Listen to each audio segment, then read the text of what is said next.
Славе, денеска бевме жестоки, ги потенциравме сите недостатоци, проблеми, а со една цел. Ракометот да го носиме секогаш наврват.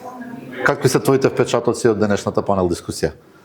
Видете вака, значи добро е да има вакви панели се почесто, меѓутоа да има после секој панел да има конкретна реализација од проблемите што ќе се кажат овдека.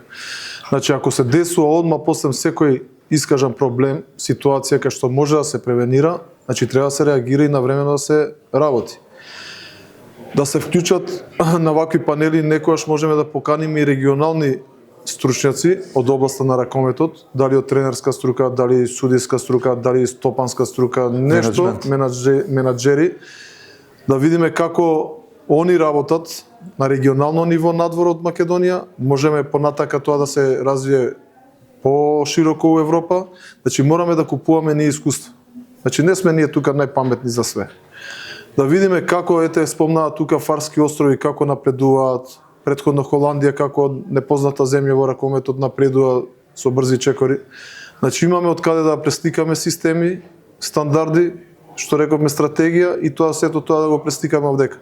Јас спомнав исто за националната лига тука дека едно време имавме цел да пресликаме сеха лигата. Значи квалитет имаме, дури повеќе од таа сеха лига, меѓутоа условите, стандардите мислам дека ни мањкаат. А ако си дозволиме да направиме таква лига со ТВ преноси, значи маркетиншки да бидат застапени сите моменти, со пресконференција, со изимање на изјави на главните чинители во тој надпревар. Значи да биде на високо ниво условите во спортската сала, осветено, со звучување, со чиерлидерси, со све, значи сме на прав пат. Ако го постигнеме тоа, ќе имаме една лига за респект, значи квалитетот го имаме, уште овие менаџерски моменти треба да се подобрат. Ти благодарам многу. Молам, мило ми беше.